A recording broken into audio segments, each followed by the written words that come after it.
gestures that both Butch and Sunny have been able to do throughout these couple of launch attempts. Now here, Sunny is. She's in her pilot seat inside Starliner. We're going to see the same sort of process that we saw with Butch, right? So they're going to get her buckled in, same 5-point harness, you know, the toe and knee restraints. And then also we'll hear the various comm checks, again, with different teams, right, that they need to be communicating with, Mike? Absolutely. Everybody needs to be able to keep track for different reasons, but the Boeing Mission Control Center here in Florida, as well as the Mission Control Center in Houston, as well as the Launch Control Center here at the ASOC. And so everybody needs to be able to talk to each other, to the crew, in case there's something that needs us to fix or to solve before launch. And then after that, they'll do the suit leak checks again. That's when, again, you'll hear some comments about fans being initiated so that they can test the suits again. We did see it in the suit-up room, but it's very important now to do it in the spacecraft.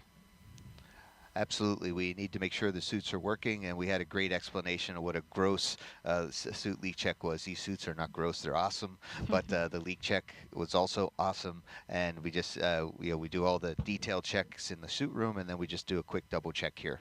Also reach checks, right, to be able to make sure that both Butch and Sunny can reach anything that they need after they've been strapped down. Absolutely. This is an automated spacecraft. We shouldn't have to push too many buttons, but just in case, we need to make sure we get every button we can reach to it. And also, we need to know where a few controls are on our spacesuits. Of course, we have it memorized, but it's a nice review right before launch. Now, look at the clock here. We are 2 hours, 36 minutes, and 56 seconds from liftoff of NASA's Boeing crew flight test. And we are well ahead of schedule. The pad team has until 1 hour and 37 minutes to get both Butch and Sunny ingressed or into Starliner. Not just the entering of Starliner, of course, all of these checks that we're talking about as well. Mike, you mentioned it's because, yes, there's a lot of pad because we want to have that margin in case the teams need to work any issues, but also this timeline is for 4 astronauts for future missions.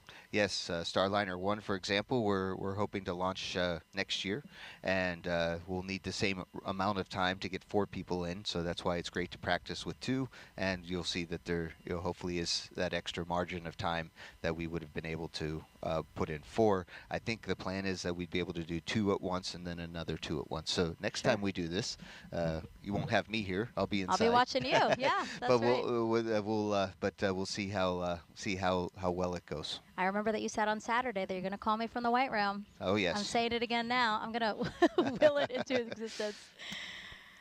And so because they are ahead of schedule, it doesn't mean that they have to